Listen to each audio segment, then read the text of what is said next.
Hello everybody, welcome to Vigilant Citizen. My name is Josh. Thanks for joining me on this beautiful sunny day. I think it's like 60 degrees out here, so it's starting to warm up. Spring is in the air and summer's just around the corner. And my two cats are fighting back behind the video camera there. So they're indoor cats, so they're just sitting by the screen door, but the kitten is attacking the old woman. So yeah, get her. No, don't get her. Be nice. I shouldn't encourage it. He has another cat. We have 3 cats, and 2 of them can play. One is still active enough to want to play, but he kind of goes for him sometimes, but he still attacks the old woman too. It's not very nice.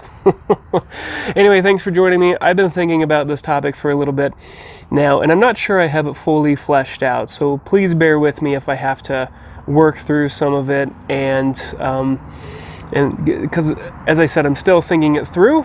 I certainly don't have all the answers, but I've been thinking a lot about, in today's culture, in today's society, the word hate gets thrown around a lot, and typically it's thrown around as something that you should avoid at all costs.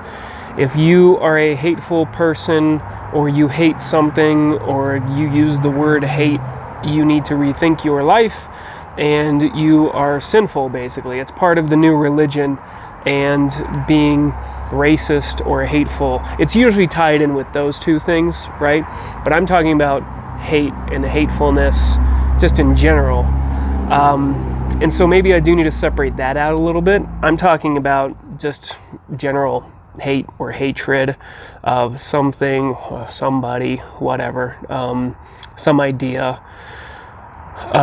It doesn't have to be tied to the current modern, postmodern idea of hate being involved with race or anything like that, although that can be included, but I'm not really going to go there. Noise ordinance. I just freaked my dog out by doing that. Sorry, Jarvis. So I'm gonna work through this a little bit. Like I said, bear with me. I've been thinking not necessarily about hate, but a couple concepts kind of coming together, and I guess the main question I'm trying to answer for myself is it ever appropriate to hate? We are told today you should not hate. You shouldn't be filled with hate, right? But if I think about people who want to harm me or my family, is it appropriate to hate them? And then I started thinking about, well, if the answer is yes, why is that the case?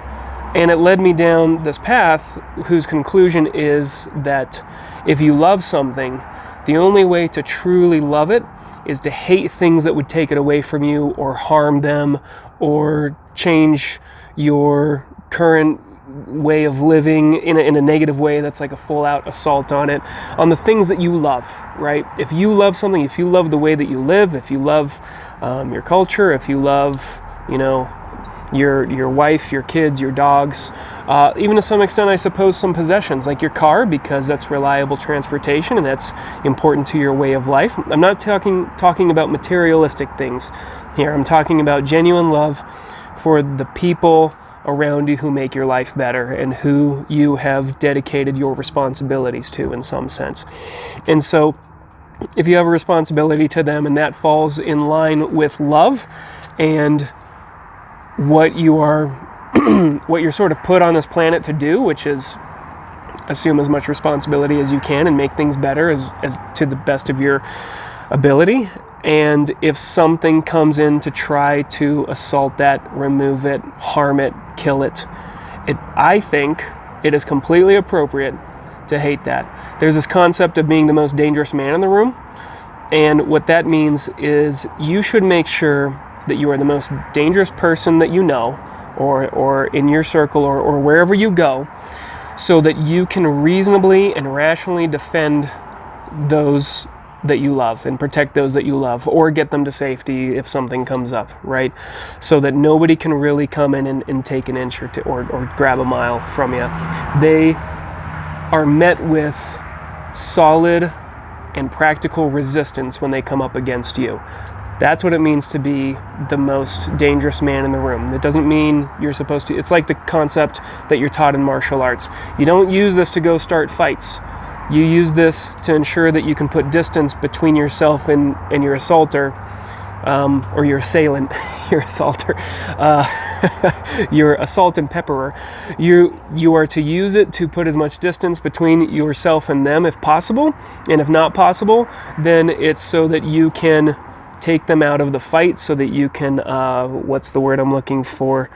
It'll come to me later, but so that you can neutralize, that's the word I'm looking for, so that you can neutralize the threat and move on. You're not out to put somebody in a rear naked chokehold and just outright murder them, right? That's not the purpose of learning martial arts.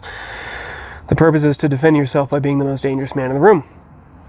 And if another wise person once said, we can achieve peace through strength, and I think there's something to that. That's being the most dangerous man in the room. And if you genuinely love something, you should hate that which deems to destroy it.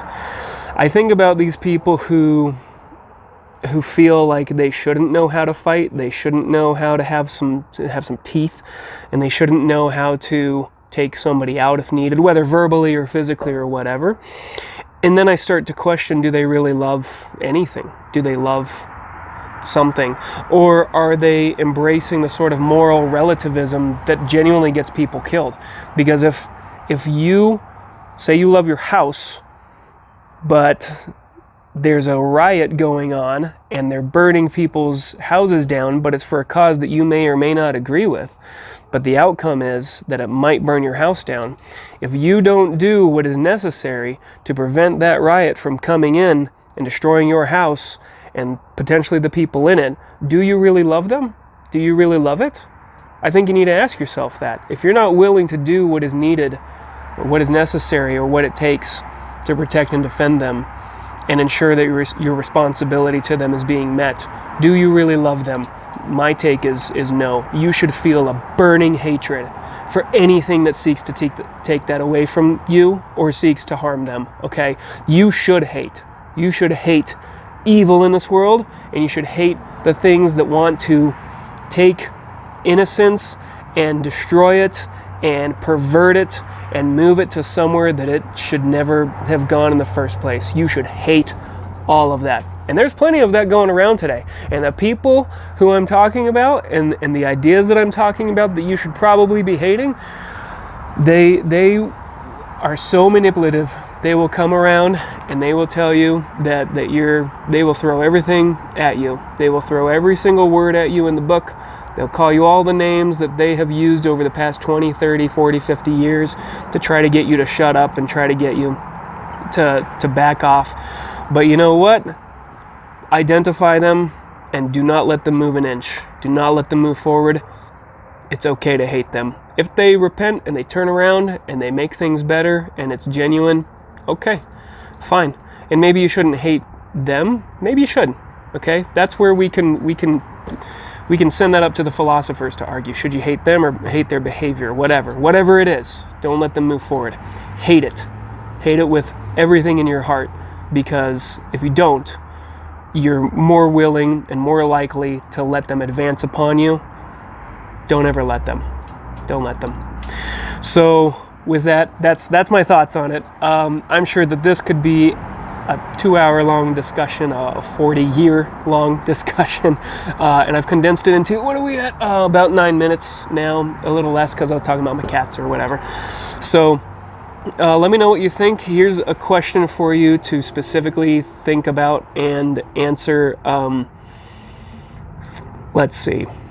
How do I want to phrase it? So I don't think that hate is the absence of love, right? It's an actual act like love is. It's the exact opposite. It's not like light and darkness. Darkness is the absence of light. Hatred is not. So I was going to think about asking something like that, but how about just this?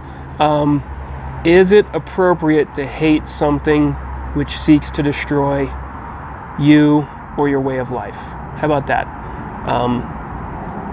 It feels like it's an obvious answer, but maybe it's not.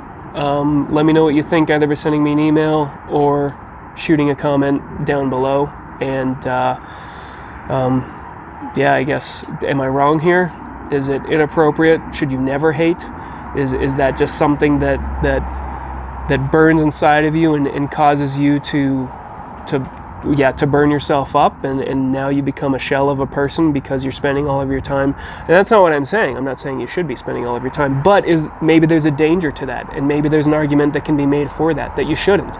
And you should only address it when it comes up, because hating causes additional effort on your part, and maybe it'll make you age faster, right? You'll die sooner because you hate something. So I don't know, I suppose there's an argument to be made for that. So if you feel that's the case, again, put it down in the comments below, send me an email.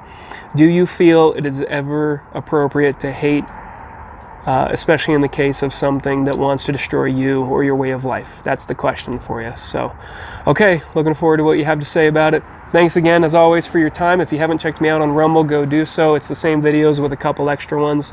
Sometimes I'll put something additional out there because it's because YouTube is, sensitive, overly sensitive, and overly censoring.